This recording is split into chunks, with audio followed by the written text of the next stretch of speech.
Genghis Khan. Pernahkah kamu mendengar nama yang begitu sangar ini? Genghis Khan yang bermakna Khan, yang berarti raja dari segalanya.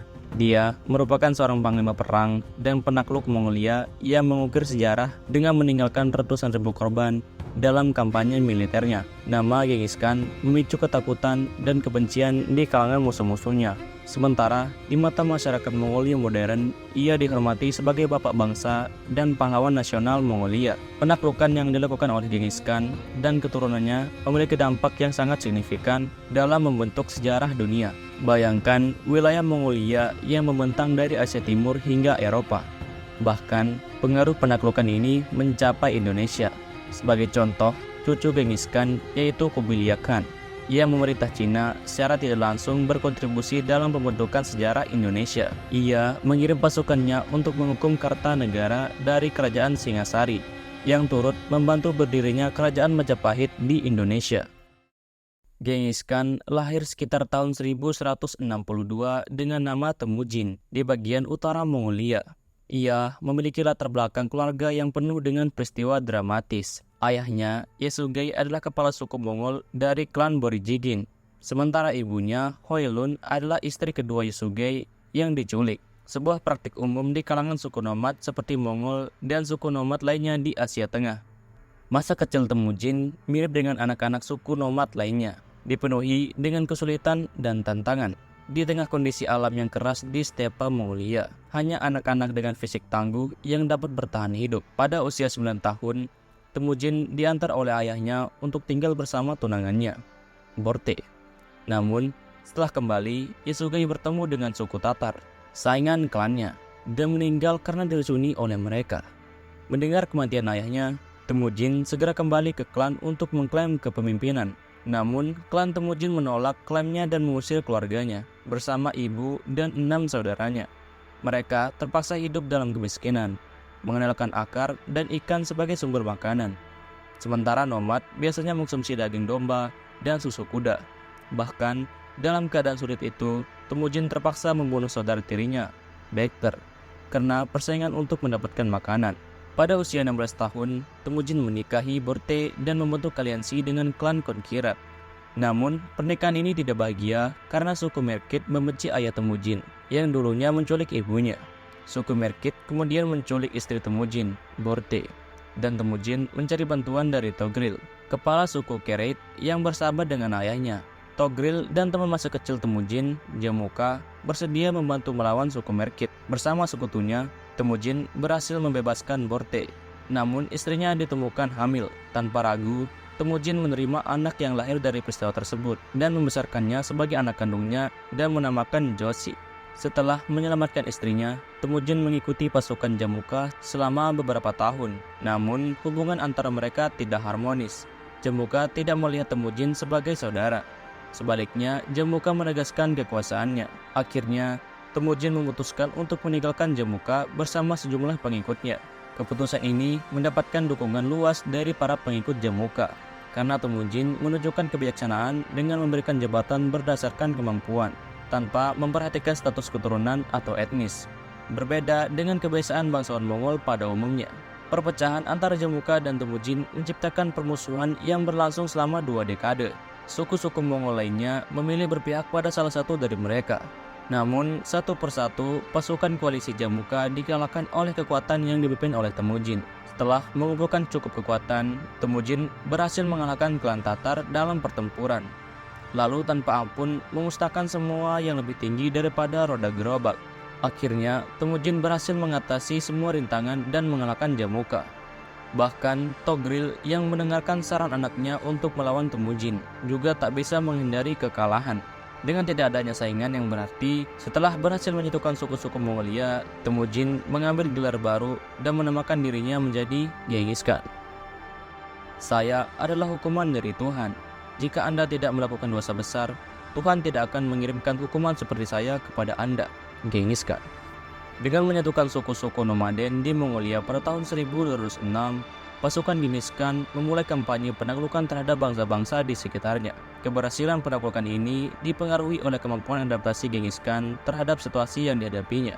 Awalnya, pasukan Mongol terdiri dari kavaleri yang unggul, menunggang kuda Mongol yang kuat, dan di medan pertempuran mereka tidak terkalahkan. Pasukan Mongol memiliki mobilitas tinggi karena mereka tidak membawa kereta pasokan, hanya menggunakan cadangan besar kuda. Kavaleri Mongol dapat mengendalikan arah gerak kuda hanya dengan kaki, memungkinkan mereka menggunakan kedua tangan untuk memanfaatkan busur dan panah. Namun untuk menaklukkan kota, pasukan kuda saja tidak cukup. Genghis Khan menerapkan taktik yang canggih, termasuk memanfaatkan insinyur yang ditangkapnya untuk membuat peralatan pengepung kota seperti mangonel, ketapel, tangga minyak bakar, dan sebagainya. Dia juga menggunakan penduduk kota yang memberontak sebagai perisai manusia, menempatkannya di barisan depan pertempuran.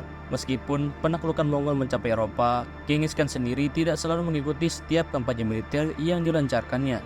Dia memiliki jenderal-jenderal perang yang terpercaya, seperti Subutai dan JB, yang berhasil mengalahkan pasukan Kievan Rus, cikal bakal Rusia dan Ukraina dalam pertempuran Sungai Kalka. Dan inilah beberapa dari penaklukan besar yang dipimpin oleh Genghis Khan sendiri. Genghis Khan memulai untuk melakukan penaklukan di Cina. Cina pada saat itu tengah terpecah belah menjadi beberapa dinasti atau kerajaan-kerajaan kecil. Pada awalnya, pada tahun 1207, Genghis Khan mengarahkan serangan ke kerajaan Sisia atau yang dikenal sebagai Xia Barat yang terletak di bagian barat Laut Cina. Meskipun awalnya mengalami kesulitan, pada tahun 1209, kerajaan Sisia akhirnya tunduk dan setuju membayar upeti kepada pasukan Mongol. Setelah keberhasilan menaklukkan Sisia, perhatian pasukan Mongol beralih ke arah timur. Fokusnya tertuju pada dinasti Jin pada tahun 1211. Genghis Khan melancarkan serangan terhadap dinasti Jin yang kaya dan memiliki ladang pertanian yang luas. Puncaknya terjadi pada tahun 1215 ketika pasukan Genghis Khan berhasil menaklukkan kota Zhongdo yang sekarang adalah Beijing. Kampanye militer melawan dinasti Jin berlangsung selama hampir 20 tahun dengan Genghis Khan memberikan kepercayaan pada jenderal bernama Mukhali, sementara dia sendiri mengusirkan perhatiannya ke arah barat karena suatu insiden yang terjadi.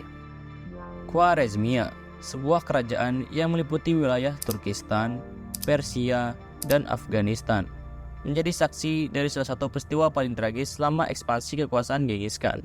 Pada awalnya, Genghis Khan mencoba membina hubungan perdagangan dengan mengirim karavan pedagang muslim ke Khwarezmia. Namun, kecurigaan muncul ketika gubernur kota Otrar menganggap karavan tersebut sebagai mata-mata Mongol, yang berujung pada pembantaian dan perampokan karavan tersebut.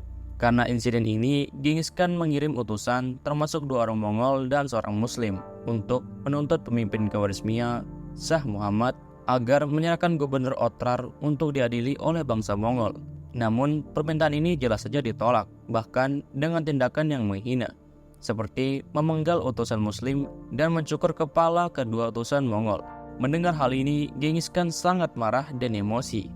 Genghis Khan meninggalkan rencana invasinya di Cina dan memimpin pasukan sekitar 200 orang pada tahun 1219 untuk menyerang Khwarezmia. Penaklukan ini terkenal dengan kekejamannya, di mana kota demi kota dibakar, penduduknya dibantai atau dipaksa untuk berperang melawan sesama mereka. Lahan pertanian dan irigasi dihancurkan, menciptakan bencana ekonomi dan ekologis. Balas dendam Genghis Khan menghapuskan Khwarezmia dari peta dunia.